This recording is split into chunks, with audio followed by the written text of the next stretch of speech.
Today we're going to look at using the sine rule to calculate an angle. Okay, so sine rule to calculate an angle. Remember, we're using this way of labeling our triangles. So if this is angle A, this will be small letter A over here. Angle B, small letter B, and angle C, small letter C. Okay. This time we're going to use the sine rule to calculate an angle. So let's label our triangle here. So if this is angle C, we'll call this small letter C here. We'll call this angle A, so that'll be small letter A. And we'll call this angle B, so this will be small letter B. Again, it doesn't matter which way you label it, it'll all work out in the wash anyway. Okay? So let's go ahead and process this. So this is going to be, right out the formula, A over sine A is equal to B over sine B, which is equal to C over sine C. So let's tick off what we know here.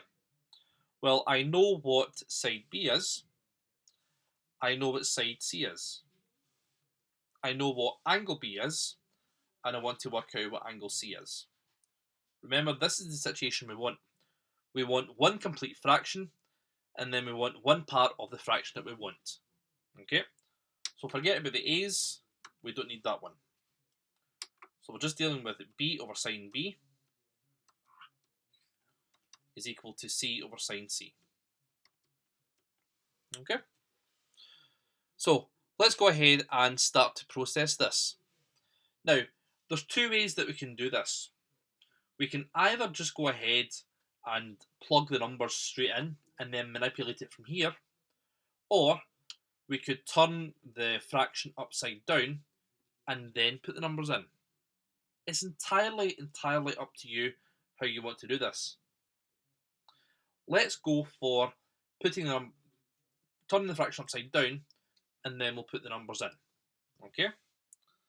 So that will give me sine B over B is equal to sine C over C. This way just makes the amount of algebra manipulation we need to do a little bit less. And this is a perfectly valid thing to do here. Because if you think about two equivalent fractions, if you think about the fraction a half and 2/4, I'm sure you'll all agree that a half is the same as 2/4. If I was to turn those fractions upside down, would they still be equal? So it would give me 2 over 1 is equal to 4 over 2. 2 divided by 1 is 2, 4 divided by 2 is 2. So it is a perfectly valid method. Remember, you're dealing with equations. So what you do to one side, as long as you do the same thing to the other side, the equation still balances. Okay? So let's put our values in then. So it's going to be sine 40 over 17 is equal to sine C over 25. So cross multiply, so that will give me sine C times 17 is equal to sine 40 times 25. So that will be sine C is equal to sine 40 times 25 all over 17. So now we want to process what C is. So if we're dealing with the sine of an angle, I'm going to say that C is going to be sine to the minus 1 of sine 40 times 25 over 17. And I'm just going to process that all with my calculator. Okay? So, remember, make sure your calculator's in degrees mode. So that'll be sine 40 multiplied by 25 all over 17. And then I'm going to sine to the minus 1 that. And it'll give me 70.9573 degrees. That is my related angle. Now, whenever you work out angles using trigonometry, especially if it's a real life situation, you should always keep an eye on the size of the angle that you're working out. Because according to this technically does have two answers. So if I was to go to my cast diagram and then treat this as if it was just a normal trig equation, since my signs are positive, my solutions will appear in the first and second quadrants. So technically, it would be C is equal to 0 plus 70.9573, which is 70.9573, or it's going to be 180 minus that, which will give me 109.0427. Which one do you choose? Well, the question hasn't specified in itself find either the acute or the obtuse angle, but all you need to do is look at the diagram.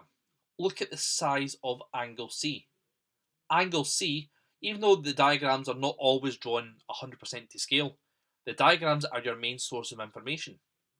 This angle here is smaller than a right angle, it's an acute angle. So I'm just dealing with this angle here.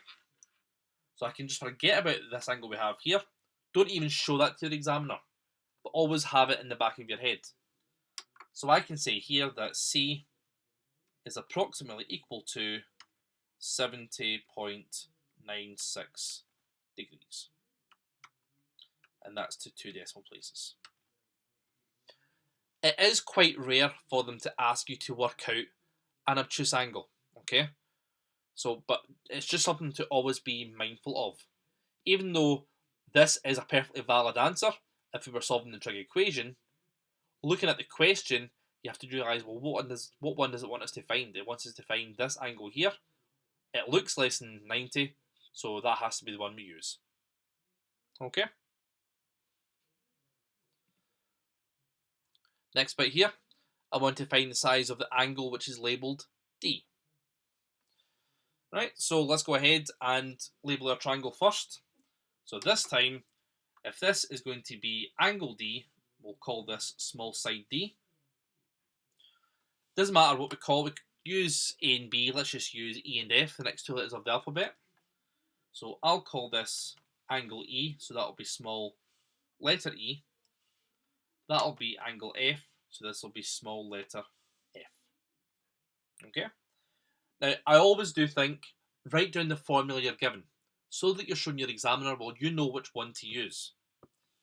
So the formula from the front of your exam booklet would say A over sine A is equal to B over sine B, which is equal to C over sine C. And I do like to just manipulate it so that we are using the letters that we've got in the question here. So I'll say that's just going to be D over sine D is equal to E over sine E,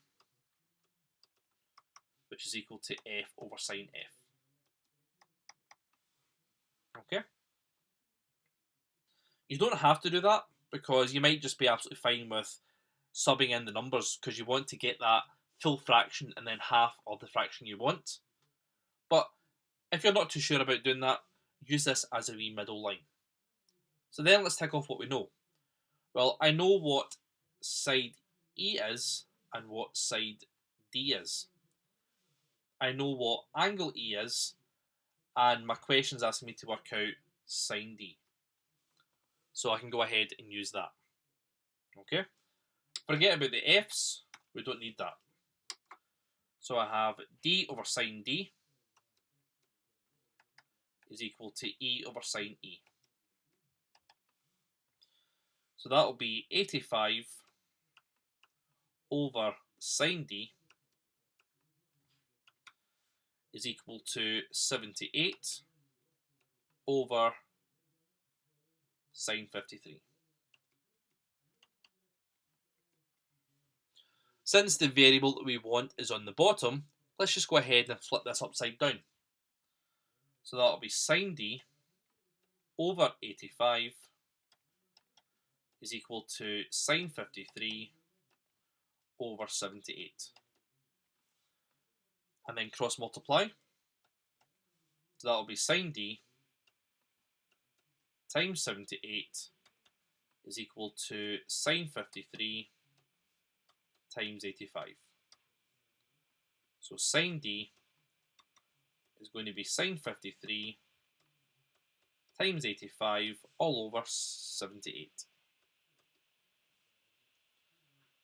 So d is going to be sine to the minus 1 of that.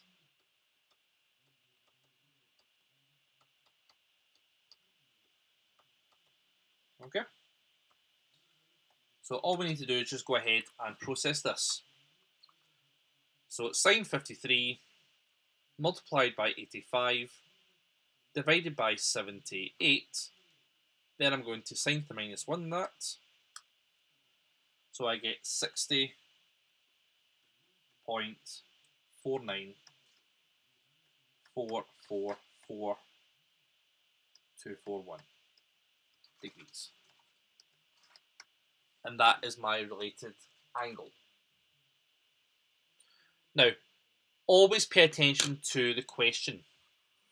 If you look at the size of D, D is actually an obtuse angle here. Okay?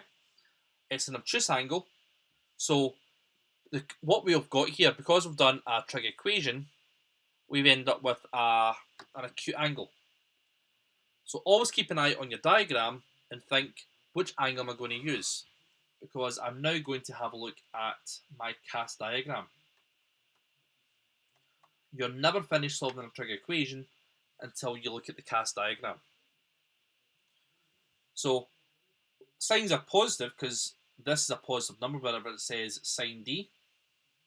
So my solution is going to be in all and sine. So that means that d is going to be 0 plus 60.494. I'll just round it to 3 different places here. Or it's going to be 180 minus 60.494. So d is going to be 60.494 or 180 minus that, which will give me 119.506. So just confirm, the question is quite a big angle here, so it's a lot bigger than an acute angle, so it wants this answer here. So I can say therefore D is going to be approximately 119.5 degrees. That's rounded to 1 decimal place. So when you're doing this, it's very important that you keep an eye on the question and look at the type of angle that it's asking you to work out. Okay, so if it's an acute angle, they will make it quite obvious. This one is a lot bigger than acute, so it has to be in the second quadrant. And I think you'll agree, 119.5, it does look slightly bigger than a right angle, so it has to be that instead of the 60.494 degrees. And that is using the sine rule to find an angle.